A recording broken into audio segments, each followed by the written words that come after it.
Hugo Mota delatado. Opa, como assim?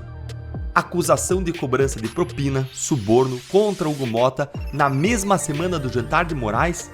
Gente, isso aqui explica muita coisa e vai explicar muita coisa ainda. As sanções que eu busco são pontuais contra um grupo de pessoas. Vou falar aqui, não é só Alexandre de Moraes não, mas contra um grupo seleto de pessoas que há muito está abusando dos seus poderes, há muito está violando os direitos humanos, há muito está censurando, há muito está interferindo na jurisdição norte-americana. Então esses daí eu já dou quase como certo, praticamente certo, que vão ser sancionados. A pergunta não é se, mas sim quando. Fala pessoal, sejam bem-vindos! Começando mais um vídeo recheado de informações importantíssimas. Mas antes, inscreva-se agora mesmo no canal, deixe o seu like e compartilhe esse vídeo com o máximo de pessoas. Assim você vai estar me ajudando demais. Giro na tela e notícias a seguir.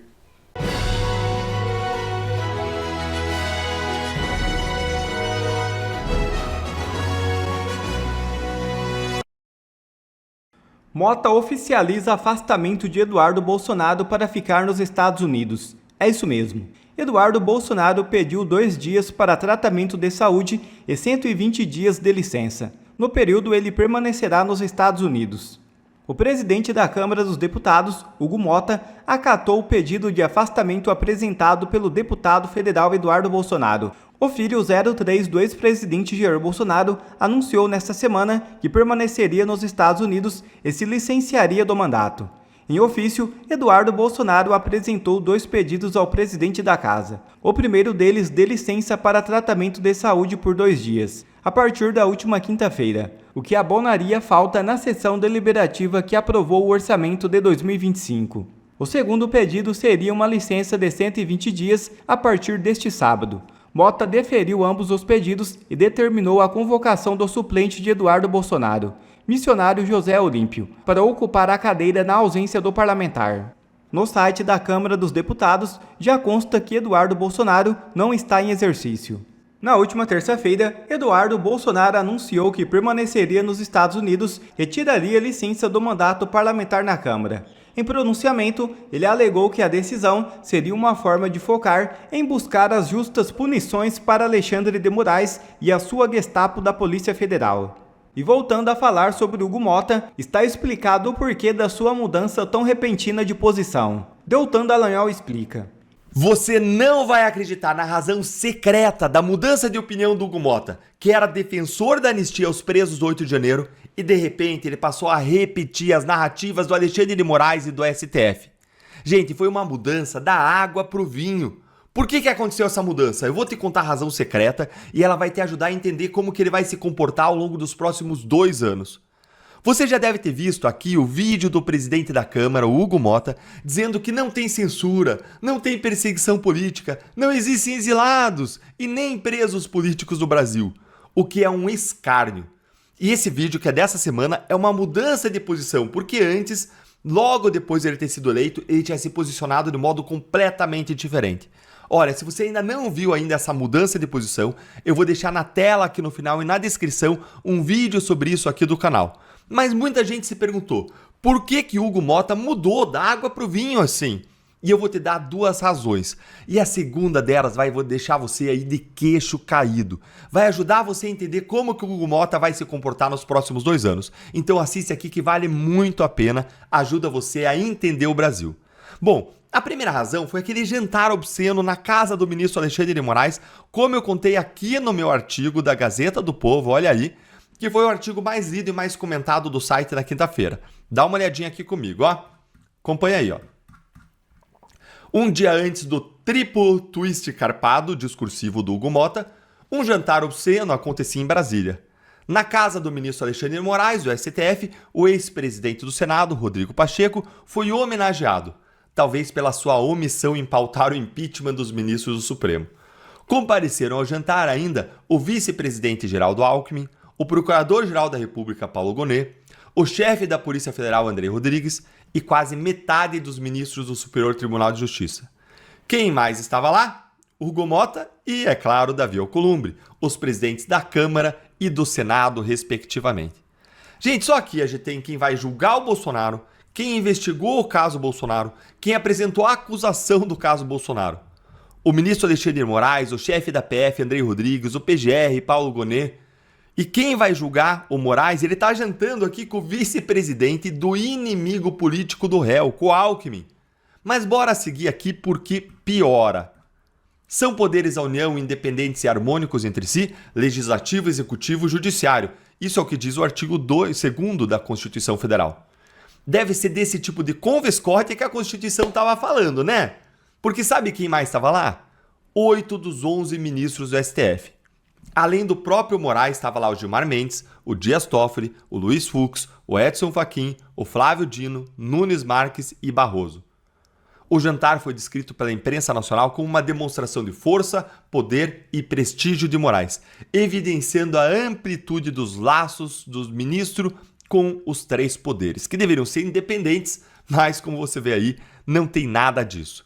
E vejam bem, 8 dos 11 ministros do STF estavam presentes, sendo que 3 desses vão votar no julgamento do Bolsonaro, o próprio Moraes, o Luiz Fux e o Flávio Dino. Além do Hugo Motta ter saído desse jantar mudando de posição sobre a perseguição política no Brasil, tem uma outra coisa importante aqui. No outro dia, terminou o julgamento do pedido de impeachment que as defesas de Bolsonaro e Braga Neto fizeram contra Moraes, contra Flávio Dino e contra Zanin. E sabe quem também votou contra o pedido deles logo depois do jantar? Gente, o Nunes Marques. Olha aí, ó. Ele, indicado por Bolsonaro, e um dos 2 ministros do STF que ainda votava, vez ou outra, contra a corrente. Dessa vez, o André Mendonça foi o único voto pelo impedimento de Moraes e do Dino. Além dessas 2 grandes mudanças surpreendentes de posicionamento, tanto a do Hugo Motta como essa aí do Nunes Marques, esse jantar obsceno, uma semana antes de começar o julgamento do caso Bolsonaro, escancarou a promiscuidade entre os 3 poderes em Brasília. Olha aqui o que eu escrevi mais aqui no meu artigo. Vale a pena conferir aí comigo antes de eu te dar a segunda razão secreta. Os ministros, afinal, jantaram com membros do governo Lula, o principal opositor de Bolsonaro. Esse é o mesmo governo, aliás, que a denúncia da PGR, a ser analisada pelos ministros, alega que Bolsonaro queria derrubar. De certa forma, portanto, os julgadores do suposto golpista estavam jantando com a vítima do golpe dias antes do início do julgamento. Estava presente também o chefe da PF, que conduziu as investigações, e o chefe do Ministério Público, que além de oferecer acusação, é parte no processo.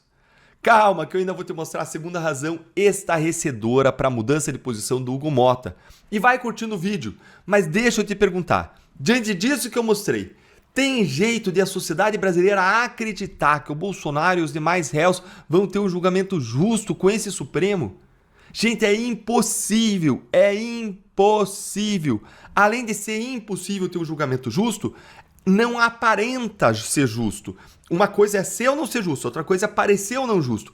E as 2 coisas são tomadas em conta pelos princípios de comportamento judicial de Bangalore, que estabelece regras de conduta para todos os juízes do mundo. As 2 coisas tornam um juiz suspeito impedido de julgar o caso.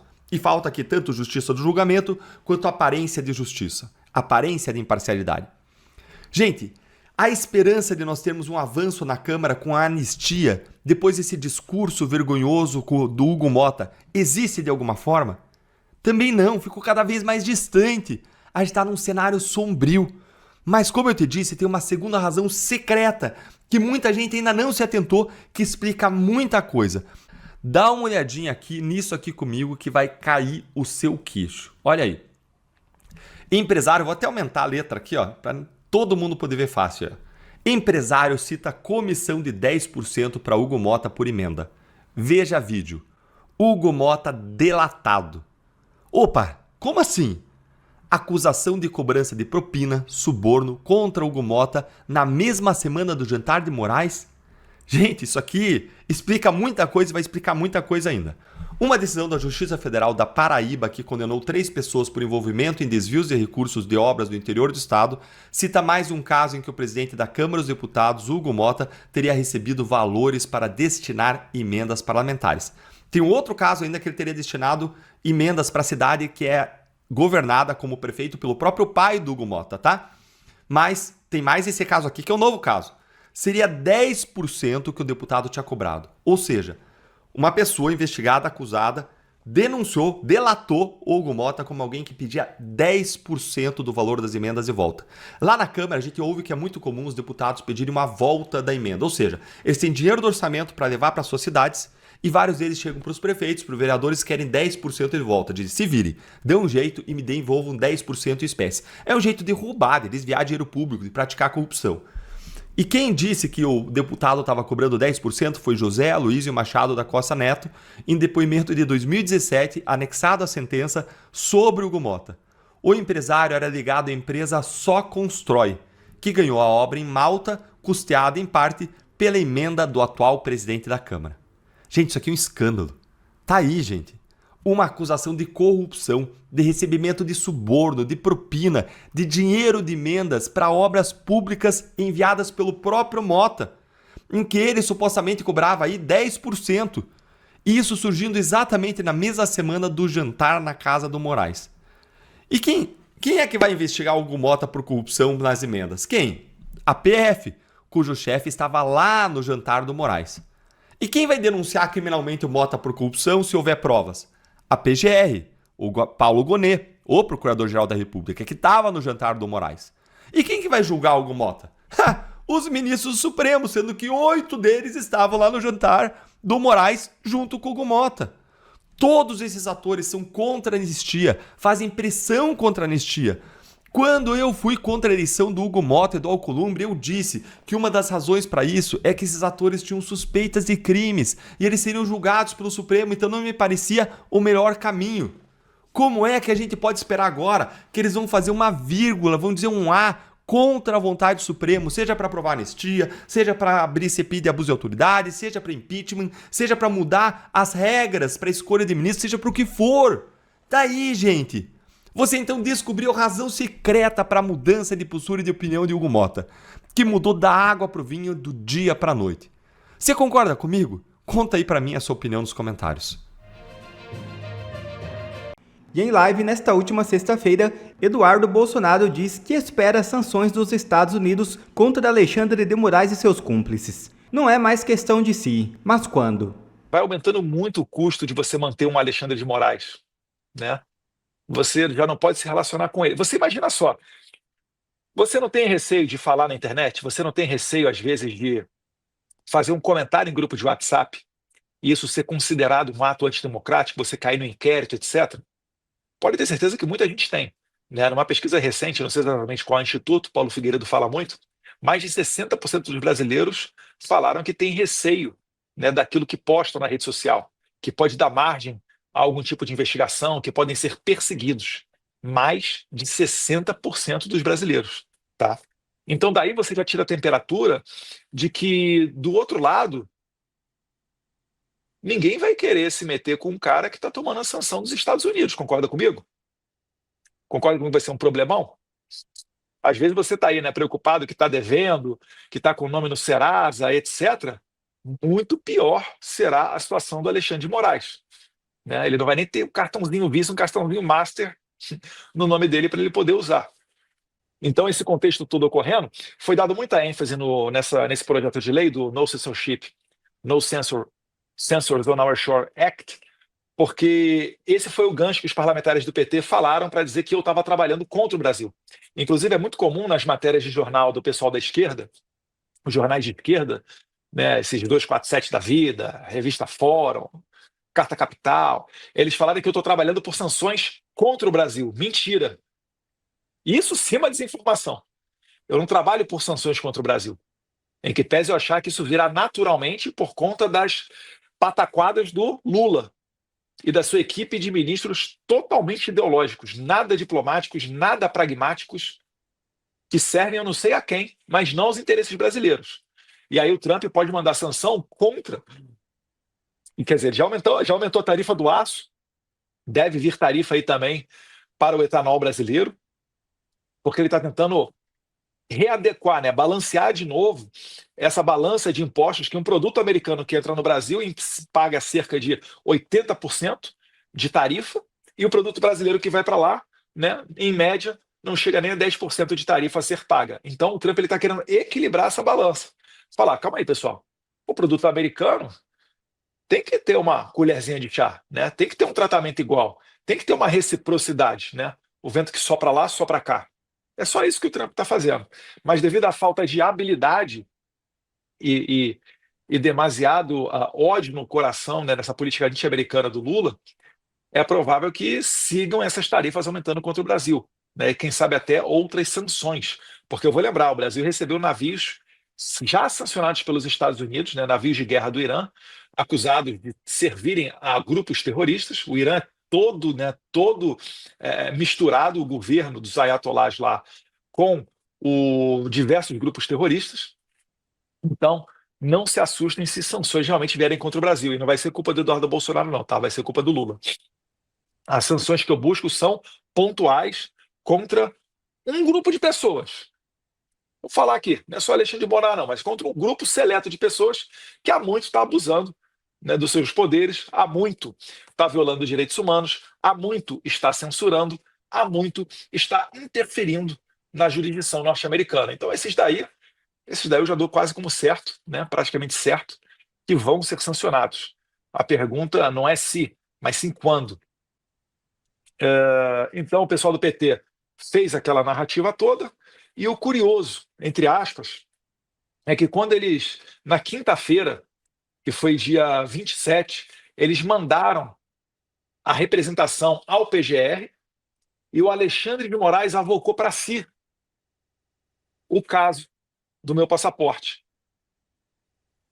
Ele tentou traçar uma conexão num dos pedidos, né, do deputado Rogério Correia. Num dos pedidos ele dá a deixa para Alexandre de Moraes puxar para ele, né, naquele joguinho combinado deles, dizendo que pode ter relação com os atos golpistas, 8 de janeiro, etc, blá, blá, blá, blá, blá. Aí o Alexandre de Moraes pegou isso, mandou para o PGR, e o erro que eles cometeram: deram 5 dias ao PGR, porque provavelmente pensaram que eu estaria no Brasil. Eu tinha acabado de retornar de uma viagem dos Estados Unidos, que é aquela viagem do CIPEC, né, que o Trump me citou, mandou um abraço para o meu pai, falou grande homem, grande família, deu aquele apoio bacana. Então isso daí foi no sábado. Terça-feira eu cheguei no Brasil. Terça e quarta em Brasília. E aí, quinta-feira eu viajei de volta para os Estados Unidos. Mas na intenção, né, de passar um tempo com a minha senhora, obviamente, tendo algum compromisso, a gente ia aproveitar para fazer agendas, mas no meio disso tudo veio essa questão toda do passaporte. E aí o Gonê não respondeu, vocês lembram? Passaram os 5 dias, a imprensa perguntou para o PGR Gonê o que aconteceu, por que ele não vai responder dentro do prazo, etc. Ele falou: tem uma fila de coisa aqui para fazer, isso não é minha prioridade, está aqui na fila, em algum momento eu despacho e decido sobre o passaporte do Eduardo. E eu aqui nos Estados Unidos só esperando.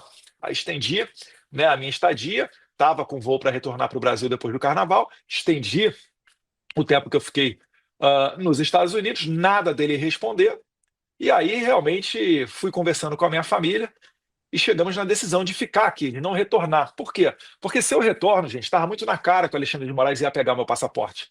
Tanto lá que o Debi Lloyd do PT, né, também conhecidos como Lindbergh Farias, que é o líder do PT, e o Rogério Correia, que é o outro que saiu no tapa já logo no dia da diplomação dele, tão baixo o nível que é, eles falaram: se o Eduardo Bolsonaro voltasse para o Brasil, o Alexandre de Moraes de fato ia pegar o passaporte dele. Eles falaram isso depois que eu anunciei que eu estaria exilado. E quando eu anunciei que eu estaria exilado, 2 horas depois, o PGR Gonê despacha, botando a opinião dele contra a apreensão do meu passaporte. E no mesmo dia, horas depois, o Alexandre de Moraes arquiva a investigação, dizendo que não tem nada de legal, né, na atividade que eu estava fazendo aqui nos Estados Unidos. Isso aí é por quê? É para tentar descredibilizar, é para tentar tirar meu argumento de que eu poderia realmente ser um exilado, de que haveria razão nesse exílio. Eles tentaram me descredibilizar.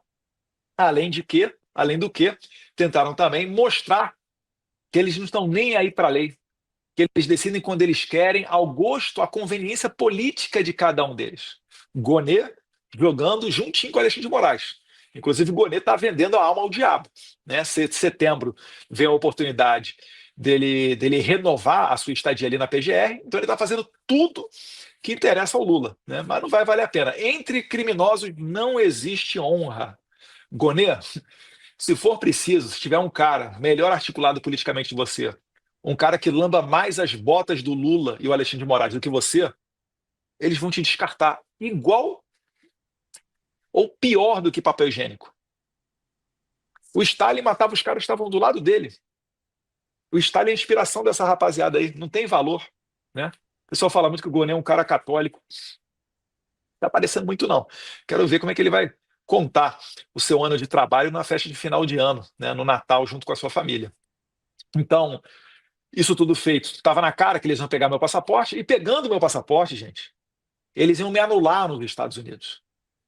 Eu vou falar para vocês, por que é importante eu estar aqui? Porque a única esperança que nós temos de resgatar a democracia brasileira, de termos liberdade, de termos a oposição participando da eleição do ano que vem, e aí eu estou falando de senadores, deputados, não só de presidente, a única chance é da pressão vinda aqui de fora. Se não fosse importante, eles iam estar soltando essas matérias ainda aí, falando que estão fazendo piada, dando risada. Ai, Eduardo Bolsonaro vai à posse do Trump e ministros da STF fazem piada sobre a possibilidade de perder visto. Aí depois, quando vê o projeto de lei sendo aprovado na Comissão de Justiça, todo mundo falando que é certo, que vai virar lei esse projeto, aí começa a tremedeira, né? Começa a tremedeira. Afinal de contas, sabe melhor que o delegado federal Fábio Chor passou as últimas férias dele? Visitando o Mickey. Sabe onde é que estuda a filha do ministro Barroso? Nos Estados Unidos. Sabe onde é que ele tem uma casa, um apartamento? Em Key Biscayne, né? Informação do Paulo Figueiredo, aqui nos Estados Unidos. Vocês viram a matéria do Alexandre de Moraes vendendo os ativos dele que ele tem na BTG, que são ativos que são investidos nos Estados Unidos, se desfazendo do seu patrimônio?